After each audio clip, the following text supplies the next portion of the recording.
AI is here, and it's not just writing memos or crunching numbers. It's rewriting job roles, reworking risk, and yes, reshaping your disclosures. We're talking about what happens when machine learning meets materiality and why CFOs, GCs, and audit chairs are all paying attention. Plus, we've got SEC signals, internal experiments, and a few questions your legal team definitely wants you to ask before your next earnings call. Welcome to the pre-read.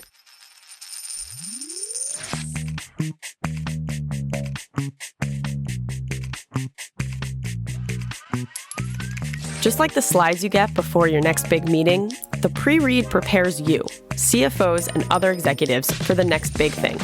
It's the global podcast where finance, sustainability, audit, and risk come together in the C-suite. If you're making decisions at scale or need to understand the leaders who are and what they're thinking about, well, you're in the right place. This is the pre-read, and it's brought to you by Workiva. I'm Steve Soder, accounting enthusiast and Diet Coke aficionado. And I'm Alyssa Zucker, sustainability nerd and equal opportunist caffeine addict. Later in the episode, we'll hear from Alan Wilson, partner at WilmerHale, to discuss the regulatory and legal ramifications of leveraging AI in corporate operations. But first, we sat down with Jill Klindt, Workiva's CFO, to talk about exactly that. How CFOs need to be thinking about AI and integrating it throughout their orgs. Her 3 takeaways: AI should enhance expertise, not replace it. Data quality is critical to AI success, and CFOs should lead AI experimentation. It was a great discussion. All right, so let's get into it.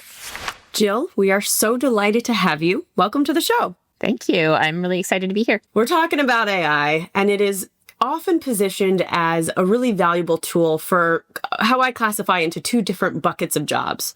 One kind of the jobs is augmentable. So those that kind of contain many tasks that AI can either enhance or even improve human judgment and expertise, right? Really focusing on like the intelligence part of AI. The other bucket is more of those automatable jobs, right? So those that contain a lot of tasks that can be autonomously done and completed with AI. So when we think about kind of those 2 different buckets that it could fall in, what opportunities does AI present to facilitate the kind of work throughout the finance organization specifically? And where do you actually see the most strategic opportunity to leverage AI when you think about all of the work that's done across that office and team? It's a really interesting question because you're absolutely right that within finance, there is benefit from in both of those segments. It can be both at what I would think is more the top end. So topping off and helping some of the expertise work or the things that take a lot of judgment. You can move that work more quickly if you can have AI do part of that. And then you can take the last 20% and use your judgment and all the knowledge that you have to wrap it up. But also within finance, we have a lot of data, a lot of transactional data, a lot of manual things often that are happening that absolutely you can get a lot of value by automating that using AI. And so where I see the most strategic opportunity to leverage AI, I think to enhance the quality of the jobs or the satisfaction of the people in those jobs is probably more in the augmentable at that high level and giving them some additional tools to really hone their craft and help them to accelerate their learning and accelerate the job that they're doing at the high end of expertise. But a lot of the value and the efficiency gained, I think, probably does live in the more automatable jobs. And so it's really a mix to me because you need to have both in order to really take full advantage of AI throughout the finance organization. So much of the conversation around AI and maybe some of the fear or anxiety around it is AI is coming for your job and AI is going to replace us and, nobody's going to be employed anymore. And I don't fall in that school of thought, but I think what you've brought up here, the idea that using AI to do both the automatable jobs, nobody wants to do that work, right? That's not the strategic work. That's like the stuff that has to get done. Talk about something that's primed for digital transformation. Those are the kinds of tasks that are so well positioned. And then on that augmentable end, that's where it's really a tool by your leaders, by your team to be leveraging so that they can access more insights so that they can access them faster, so that they can access maybe more of them, and that they're actually enriching their own expertise through the use of this tool. And instead of just having the one brain, which is great, having access to the multiple brains. Agreed. That's a great way to put it, Alyssa. Jill, a primary remit of the CFO, as you know better than anybody in this discussion, the primary remit is to identify opportunities to create value or to reduce risk, and then to allocate resources to execute on those opportunities. I'm curious, how does that change with AI? It feels different because of the magnitude of potential change that it could cause. How are you thinking about that process now relative to AI than maybe you were, even 2-3 years ago? So I think it has changed. AI has really expanded the opportunities for teams to automate a lot of this work, to think about the work differently.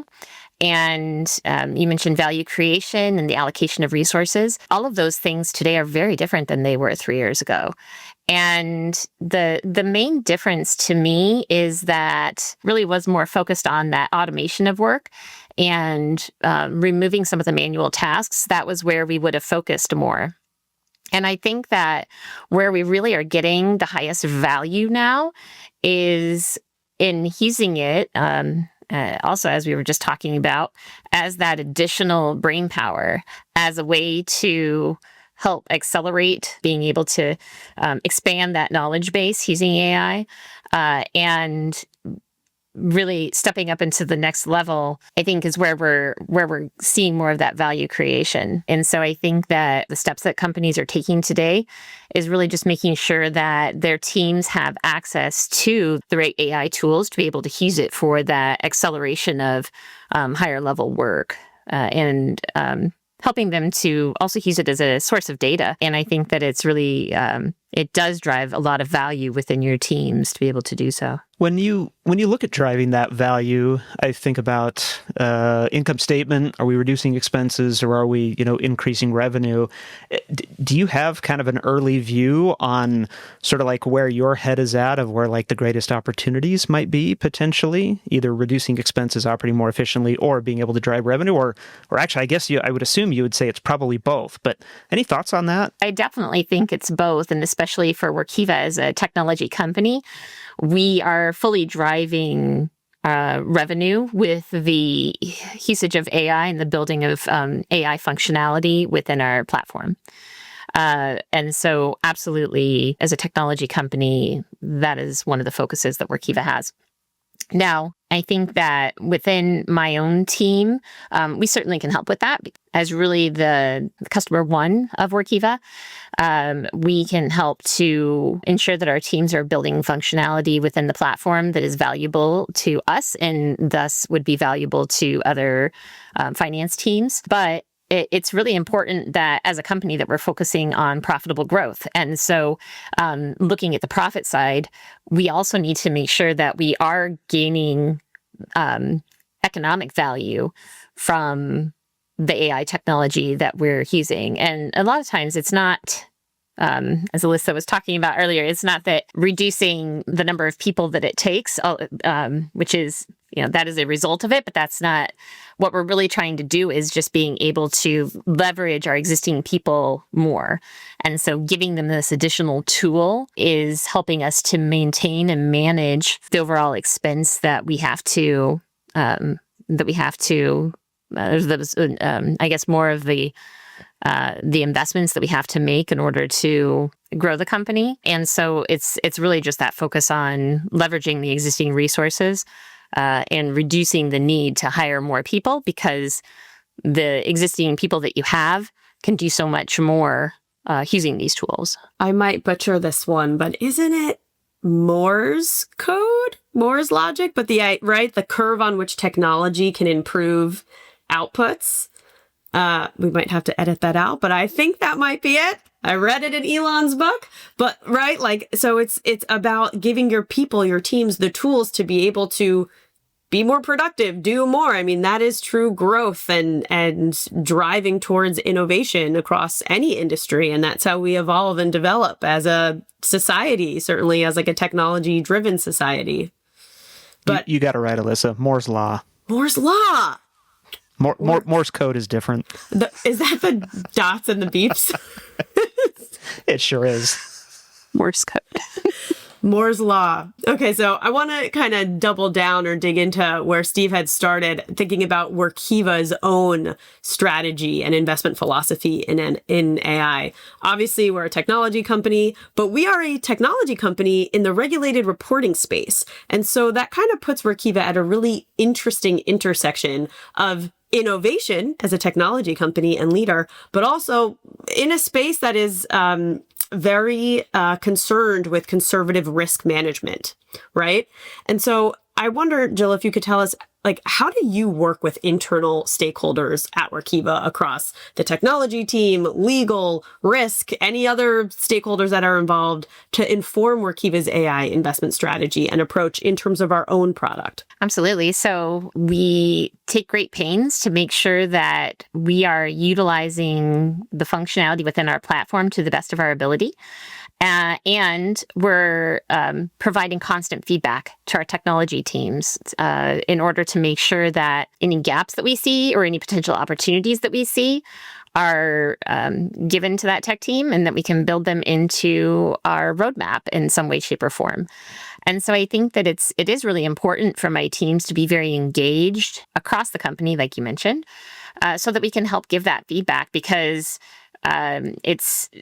why not have us do that? You know, I always say we're a nice safe space for the technology teams to try out new functionality, to ask questions, because we're internal.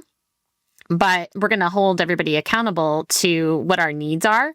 And so I think that it does help to make the platform better to have that kind of input and feedback. And as we're working at, I mean, you mentioned all of our internal stakeholders. So whether that's within audit and risk, whether it's within the financial reporting, sustainability, all throughout our company, we make sure that we're engaging with those product teams so that we can help them to build the type of functionality and the AI functionality that we think is really valuable. And through that, try to make sure that we're making the right investments in the right functionality. Jill, I've been thinking a lot about the role of AI with this kind of traditional notion of finance transformation. You know, back in the day, it was all about like digitizing, centralizing data, being sure there's access. But it feels like that's actually more important now than it has ever been in order for that data to be accessible by AI. Have you noticed either in your own practice or in colleagues or others that this has actually accelerated that data conversation?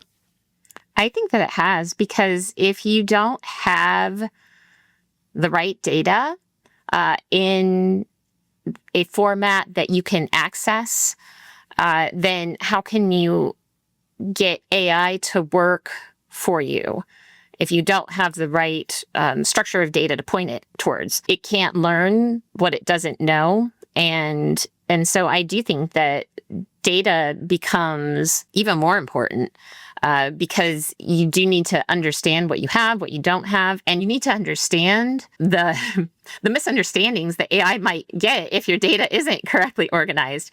And so you need to have a really good handle on the structure of the data. You need to understand where you have gaps, and make sure that you're teaching the AI engine the right things so that it can really work on your behalf. Otherwise, you could get unexpected results and kind of take you longer than it should to help you really gain that value. So yeah, absolutely, data is critical. And as a follow-up to that, Jill, I would assume that the expectation of when you would assign somebody on your team this kind of work, and maybe that work is combining data or it's analyzing data or whatever, the expectation is, hey, I want you to show me your work. I'm assuming that doesn't change at all just because AI has done it. In fact, it probably makes it even more important, especially right now in these early stages. Is that how you're thinking about it when there is work product that is generated through AI? It is, I think, and not only for that reason, because you need to make sure that early stages new uses of AI, that you have a really good understanding of what was built, because you might need to prove something out to an auditor or to an internal audit team, something like that. But the other thing that you want to do is build a path for other teams to learn. And so you want to show just the nitty-gritty details of what's being done at this point, because your whole team can use those examples and then apply that to their own part of the work or their own part of the business. And it's so critical right now. Well, everybody is learning so much all the time to be able to show that path so that everybody can learn from others that are testing and trying things and really riffing with all the different AI functionality that's available. When you were mentioning, Jill, that the importance of what the AI model is being trained on, it actually made me go back to one of the tried and true foundational sayings of sustainability and beyond, but Peter Drucker's "what gets measured gets managed," which, of course, in sustainability, we attach to so much, in terms of really, having quantitative evidence and showing an impact, etc. But applying it to this AI lens, it really makes you think what gets measured, what gets trained into the model is what gets managed, is what gets learned and disseminated out, and part of your findings and part of your outcome of leveraging this technology. And it seems to be, it's making me actually think of that phrase in a whole new light, because when we think about it through the use of AI, the pure scale that we're talking about here, the magnitude is just incredible. And so how critical it is to make sure that it's not garbage in, garbage out, but that you're actually training the model on good quality data that, sure, is going to stand up to assurance, things like that, but really is going to provide actual useful outcomes, because you're not just looking for something, you're looking for an objective, you're looking for an outcome. And so it's the responsibility of the company, of those using, deploying, managing, learning, interacting with AI, etc., to be monitoring that and controlling that and intentionally interacting with this technology kind of through that lens. Well, Jill, as we get ready to wrap up here, just one final question. What should executives be doing today, and what should they, maybe more importantly, not be doing today to prepare for this AI-enabled future that we just seem to be careening towards at a breakneck pace? I think what executives should be doing today is making sure that their teams have access to a multitude of AI tools and data in order to really give them the best opportunity to learn how to use AI, to create that value. It's a very creative time, I feel like, in AI. And so I think it's important that you make sure that your teams have the right tools to be able to learn how it might make sense to use within your business. And that might not be something that you want to limit. What you don't want to do is to try to limit potentially the way that your teams are learning. I think you want to make it very open, because even though you might say, well, this team does something completely different than this other team, they can absolutely learn so much from just the steps that were taken. And so I think you want to make sure that you're not trying to limit or keep it to one team or another, because you don't think that maybe a team that's doing more manual work or that's doing more transactional work can really get the value from it. I think that you just have to be very open to make sure that your teams are sharing information and that they're learning from each other, because otherwise they might not be learning it at all. I think you just have to take those people within your teams that are advocates of AI and who are really forward and interested and curious about it, and help bring that curiosity and advocate for the use of it throughout your teams. Well, Jill Klindt, CFO of Workiva, thank you so much for joining us and for the insights. Terrific discussion. Thank you, Steve. Thanks, Alyssa. This September, Come together with leaders in finance, accounting, audit, and sustainability at Workiva Amplify. Learn together as experts unpack the latest regulatory shifts, AI innovations, and market trends. Grow together in thought-provoking keynotes and live demos of the platform built for assured, integrated reporting. Innovate together with a look at how connected data and native AI can streamline work and create value. Join us in DC or virtually. Register now at workiva.com/PR-amplify. That's WORKIVA.com/PR-amplify. Our next guest is Alan Wilson, partner at WilmerHale. 3 takeaways from his perspective on this. 1, engage legal early when you're implementing AI. Treat AI like any other business risk in disclosures. And also know that regulatory and legal accountability are already in motion. Let's get to our conversation with Alan Wilson. Alan, welcome to the show. Thanks so much. It's good to be here with you. From the executive leadership perspective, what conversations should you be having with your attorney about your use of AI as you evaluate it and implement it and ultimately use it? Yeah, it's a really good question, and one that a lot of the companies with which I work are grappling with currently. I would say a few things is when you think about AI, first of all, you should consider really how you as a company are expecting to use AI and what your proposed use case is.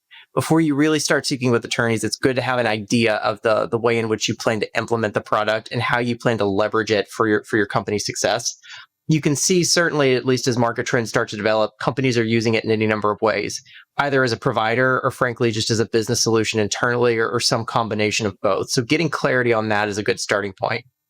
The second is really to assess the limitations on the data inputs that go into utilizing whatever AI product you're leveraging or implementing.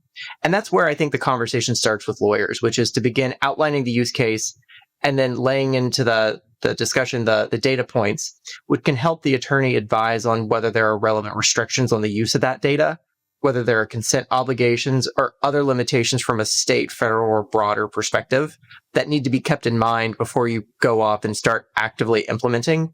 From a liability perspective, there's a lot of risk there that companies need to be thoughtful about, and having counsel earlier on in the process is key to making sure that you're setting up the AI profile in the most risk advantaged way for the company's use case, understanding that this is an incredibly evolving space and one that I think requires iterative discussion.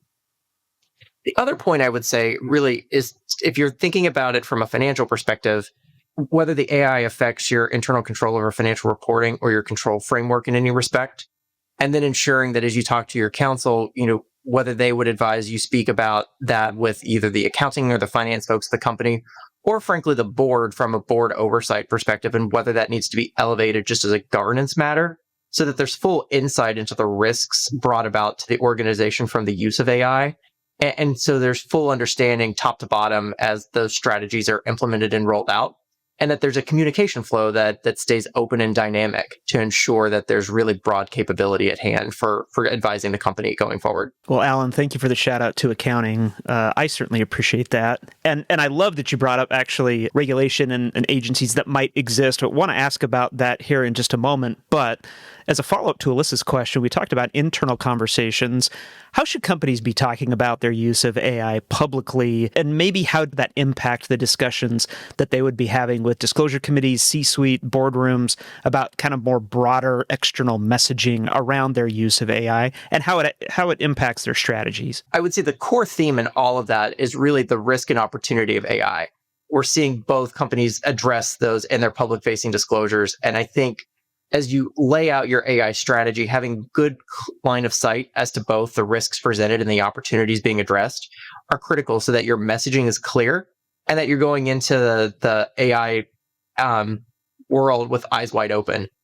As you think about it from the disclosure lens specifically, the general rules continue to apply, which is ensuring that you've got full support for the statements you're making publicly, and that you're viewing it through a skeptical lens to ensure that the statements being made about AI's capability for your company are not misleading or oversold.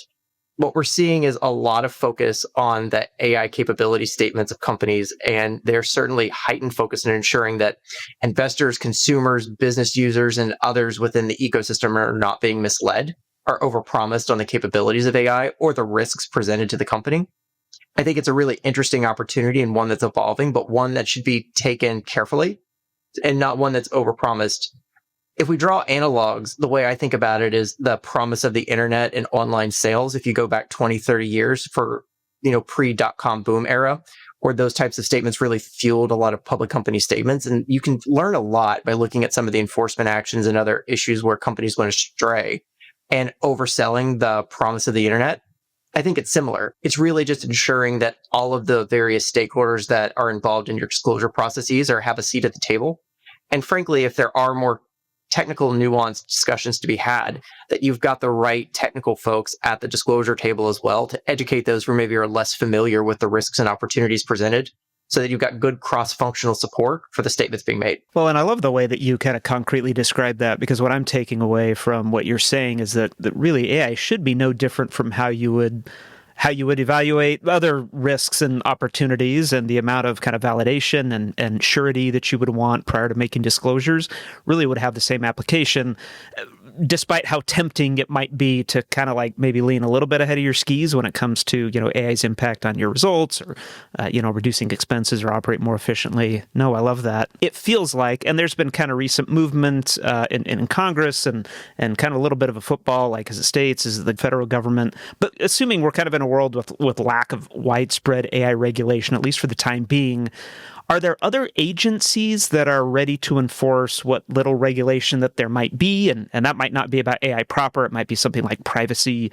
or something like that. That's kind of part one of the question. Part two, how might juries, how might they view a company's use of AI? And I'm really kind of getting down to like sort of what's the risk environment like, and what should companies be prepared to deal with in case something goes wrong? As you noted, there really is a lack of regulation specifically addressing AI use currently, though it is a bit of a political football with interest, frankly, from both sides from what we've seen so far. So it's interesting to see that, and it'll be an area to continue to watch as we continue to see the current administration progress.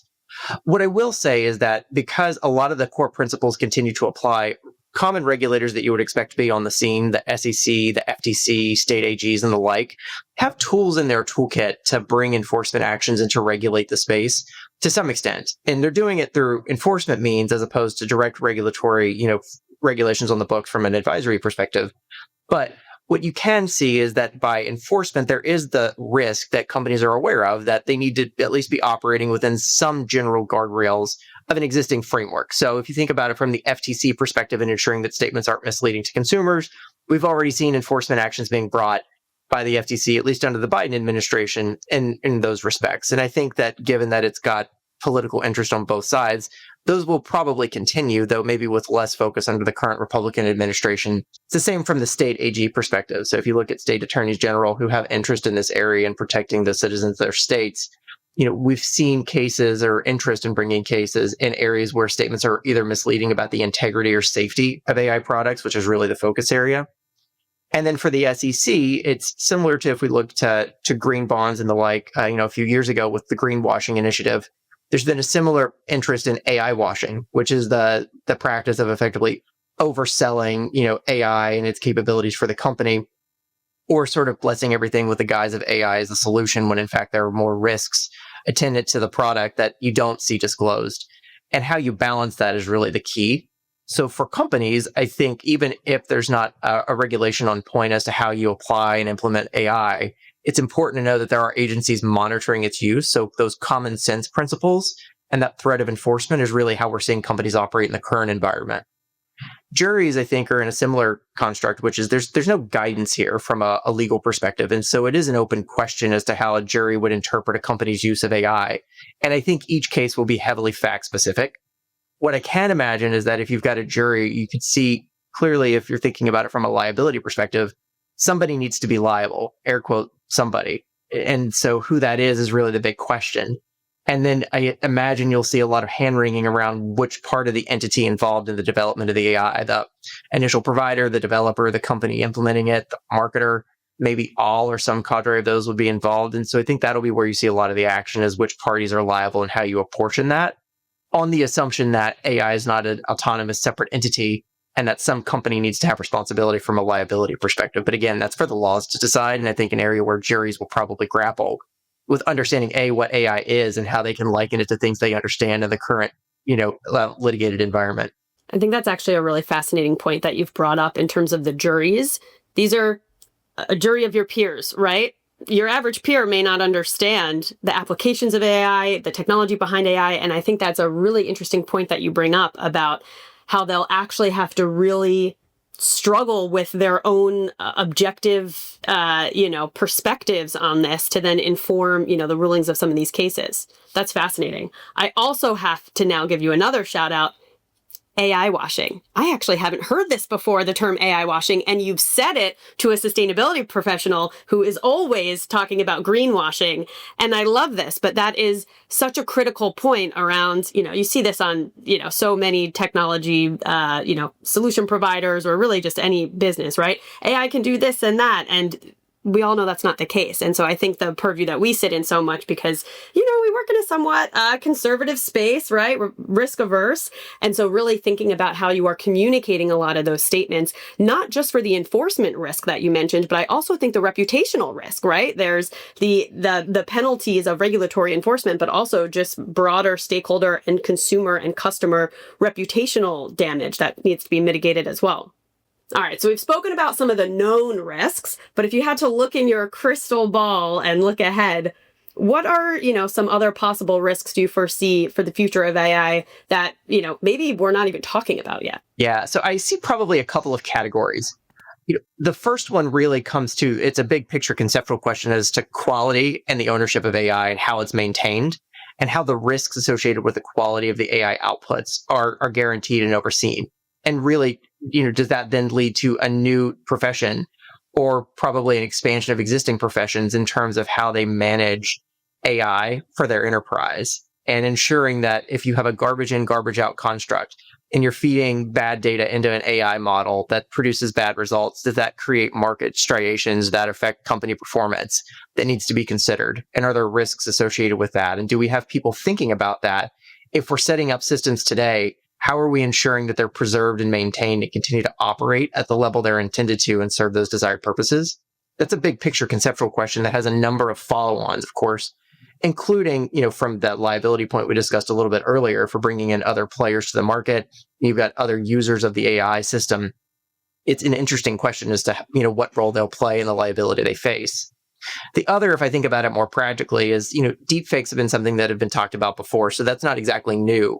But I do worry that we'll continue to see challenges with the use of AI and its power in terms of what it means from a control environment perspective and how that continues to evolve and how we as companies and an ecosystem in the US and broader, from a public company perspective, think about integrating that into our oversight processes and how we govern to ensure that we're being thoughtful about this product that continues to evolve and doesn't exactly have a great definition at present in terms of how it exists today and how it will exist in the future and is both adaptable and then regulated sufficiently to ensure that its desired aims are being achieved. Well, fascinating discussion. Alan, thank you so much for joining us. Again, Alan Wilson, partner at WilmerHale. Such a pleasure to have you. Thank you again. Half of accounting and finance professionals say AI helps them quickly consume data and tackle time-consuming tasks, according to new research from Workiva. Don't get left behind. AI isn't just for tech demos. Today, it can draft earnings narratives, flag risks, benchmark ESG disclosures, and even prep your next board meeting, if you know where to look. Start with 9 ways the Office of the CFO should use AI right now at workiva.com/PR-CFOAI. See where AI is already working and how to make it work for you. That's workiva.com/PR-CFOAI. Thanks again to Jill Klindt and Alan Wilson. And thank you for spending time with us on the pre-read, brought to you by Workiva, the world's only unified platform for financial reporting, sustainability, and assurance. We've got more sharp takes, global insights, and bold conversations coming your way. So be sure to follow or subscribe on Apple, Spotify, YouTube, or wherever you get your edge. If you like the show, leave us a review. Send it to someone who loves a good footnote, or just shout it out in your next team call. We'll be back again next week. And until then, go lead it like you mean it.